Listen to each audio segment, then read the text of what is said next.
Hi guys and welcome back to the channel. Today I've got two replays in the Polish Tier 9 medium tank, the CS-59. Now this is my favourite Tier 9 medium. Absolutely love it because the mobility's okay, the gun handling's alright, the camo's great, and the DPM is insane. I love this tank. It's one of those things I've just clicked with really well. It hasn't really got much armour, but it does have, it's got the kind of armour where you've got angles, right? And if you wiggle in when you're going towards someone, or if you're on a ridgeline, you keep rocking backwards and forwards, you can ricochet shots off the turret front, but it's one of those things that never sit there in front of someone and go, yes, I'm going to bounce you because I have armour, because you don't. The strength of this tank is the pretty good gun handling, the good pen, and the exceptional DPM. Because this tank actually has the best DPM of all the 390 alpha medium tanks. So all the tanks that have 390 alpha on the 390 guns, this is the best. The closest to... So basically, this has an 8.8 second base reload, right?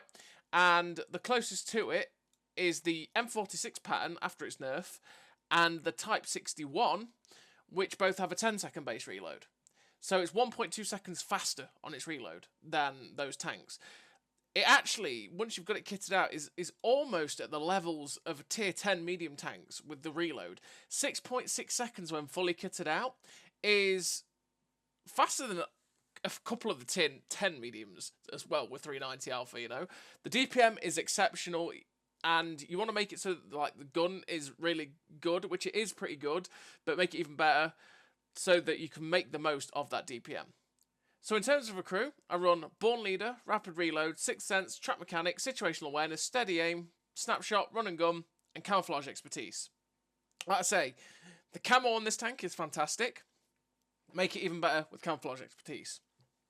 Then also make the gun handling even better with all the camo perks, because, like I say, this tank has an exceptional DPM, so make sure that you're going to be able to hit with this gun all the time.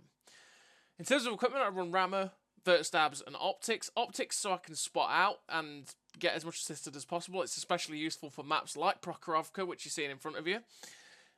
And then vert stabs, like I say, making the gun as good as possible. It's 0.29 accuracy with the vert stabs and the gun perks. That makes it incredibly accurate. Actually, that's without the crew perks. It's even more with the crew perks. But with the vert stabs alone, it's 0.29 accuracy, which is really accurate and which is great. And it means you can make the most of it, especially with the aim time being pretty solid as well.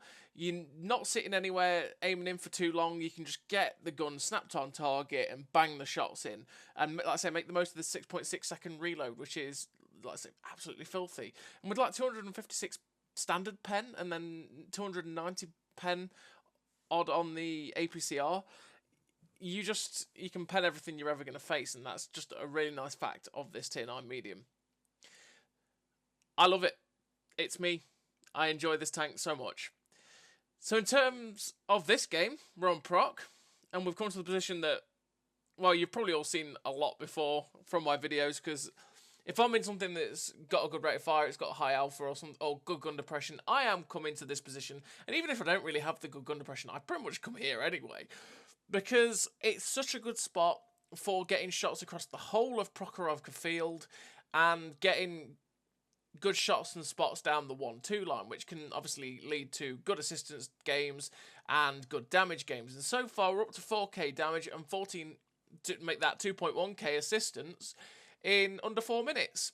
And we're going to keep ploughing along. We get a nice shot into the side of the 60 TP turret. And as you see him, like I said in a video I did the other day, or the other week, on Proc, that we don't stick about on this ridge line.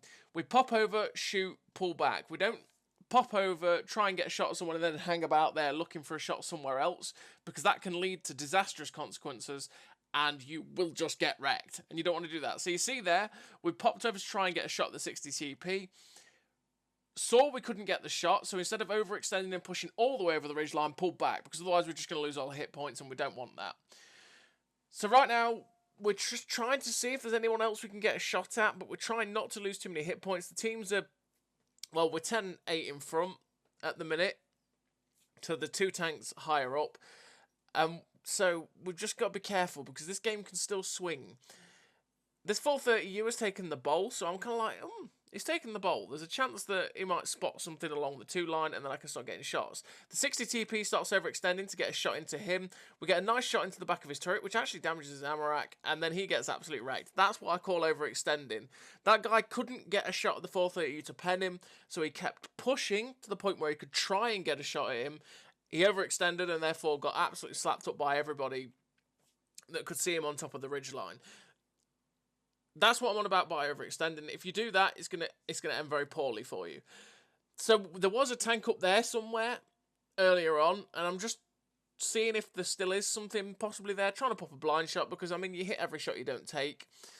It's always worth trying to pop a blind shot at times, and that way you might get the extra bits of damage. Now we get hit by, there we go, it's the Projector 65, and he is still up there. We just misplaced our shot, and we end up shutting him down, which is great. There's a Foch 155 at the back, which is one of the reasons you really want to be careful, because he's not been spotted in ages, but it's a Foch 155. It's going to hurt if it hits you. So what we're going to do is we're going to plough forward, see if we can spot him up again. Hopefully our friends can shoot him. And there is still some TDs unaccounted for. There is actually heavy and a TD spotted on the hill, but there's still the Foch that's unaccounted for. It's like, if we can spot him, hopefully people will shoot him and we'll get assistance. He gets lit up, so we get a nice shot into his side there. And we're just going to keep moving up and using the bushes so that he doesn't spot us and then decide to just end our day, which would be very, very awkward. We get a nice shot into the artillery, because you always shoot the artillery, and it's like, no, Foch, I don't want any part of that. We get below the ridgeline. Hopefully the T92 can't hit us. Unfortunately, the Foch hits us, and we missed the shot on the T92, who just blapped our 430U. Really unfortunate. But it is what it is, and now we've just got to be careful, because that Foch blapped us. We don't have the hit points to mess about with him anymore. And unfortunately, the T95E6, well, unfortunately for us, the T95E6 has got behind him, which means the Foch is just like, you know what, I'm not turning around for this T95E6. I'm just going to sit and face the CS-59. So we only got like one more shot into him, but we finished the game with a great total for the CS-59. The victory, the 6.2k damage, 2.5k assist, 4 kills, ace tanker, the high caliber, and 2.1, nearly 2.2k base XP. A really nice game for the CS-59. And the one thing you notice when you watch a replay on Prot like that, I mean, it was from a couple of weeks ago, or a month or two ago, before they removed the colour filters, is you realise just how god dang nice it is to not have the colour filters on maps like Proc anymore. It's not blue anymore. That shade of blue on Proc was nasty. Horrible. And you watch back these replays now and you're like, Jesus, it was absolutely dreadful, wasn't it? And you see the difference between what Prot looked like then and what it looks like now, and it's just so much better. So much better. So we're on to the second replay, and we're on Vineyards, and we're going to go to the A line. Now, I will always go to the A line from the spawn we've just had, because to be honest, the K line from our spawn is, especially if they send 2 or 3 people to K5 and they have a couple of people camping at J8, 9, the K line is horrible. You end up spending the whole game stuck there. You can't spot the guys at J9. They have perfect shots at you. If they have 1 or 2 people sat at K5, they'll keep spotting you and you will lose a lot of hit points.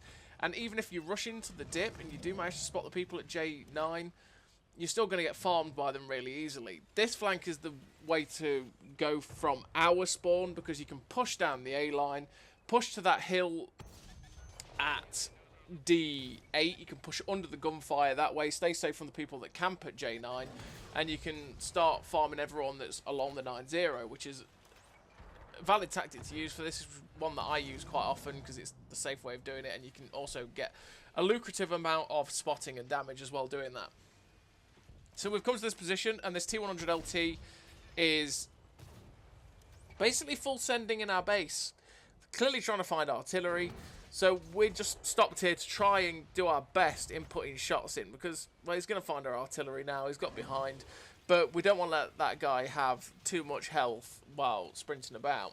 He's basically, in the first 2 minutes, lost all of his hit points. He's probably going to die for killing our artillery. Now, obviously, getting the enemy artillery out is always a good thing, right? But at the same time, losing your whole tier 10 light tank to do it is just not worth the trade. And in fact, in this game, he didn't even kill the artillery, so it's just not worth it whatsoever. I don't understand why people do that, but it's what it is. So now that light tank's gone, we're going to push forward. There's a Type 5 heavy there, which means we're going to definitely need the premium to get rid of him. We get a nice snapshot into the T-54 lightweight. We're not going to stop to look at those guys that are at D9, D8 area. We've just got to keep moving, because if we get stuck there, we're just going to start taking slaps, and we don't want that.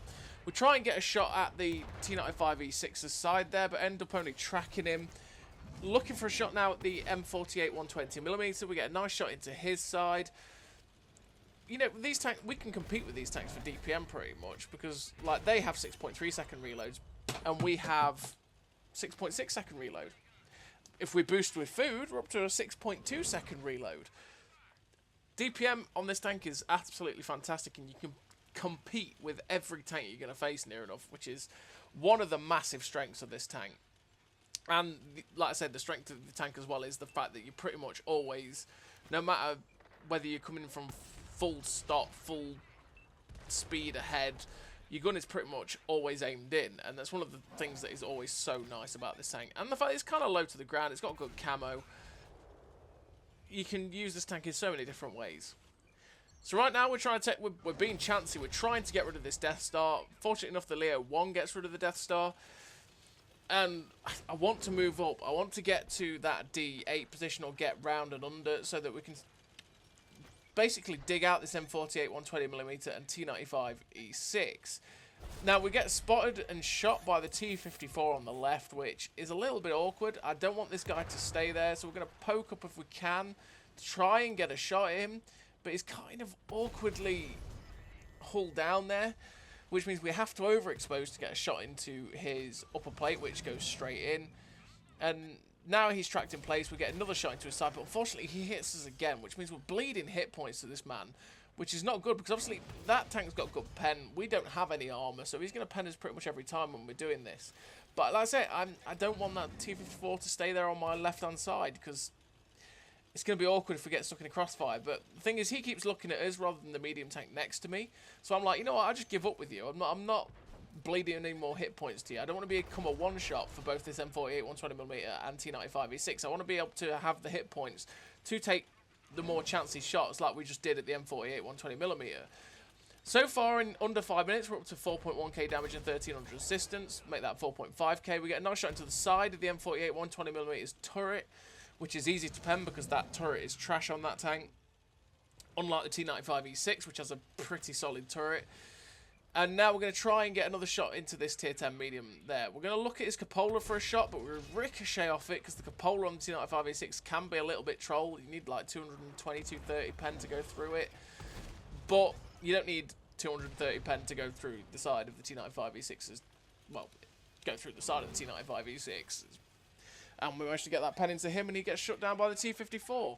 We're up to nearly 5k damage with 1300 assistance, and there's 5 enemy tanks left. The artillery's getting chased down by the medium tank. There's the medium tank that's just got spotted there. It's a chisel in our base. We get a nice shot into the side of the chisel, who's going after the medium tank that's running away on our team.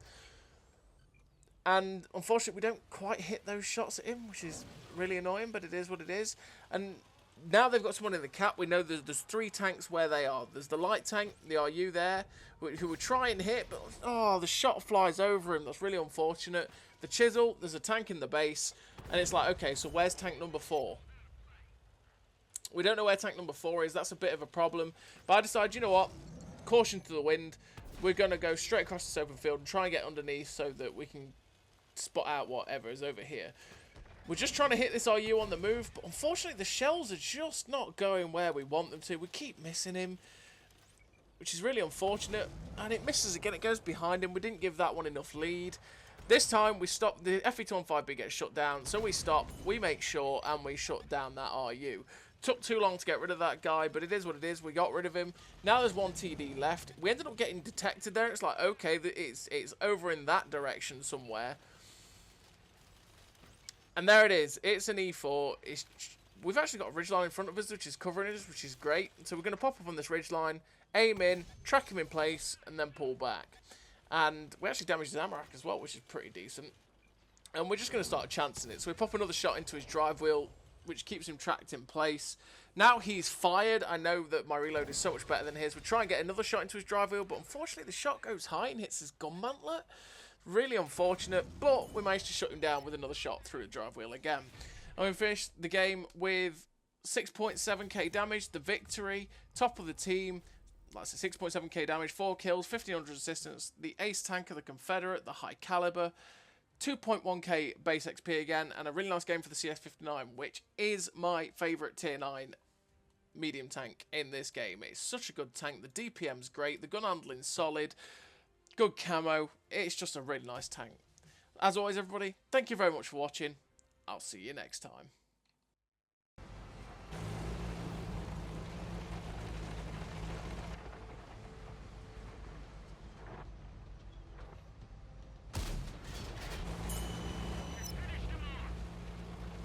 A great success!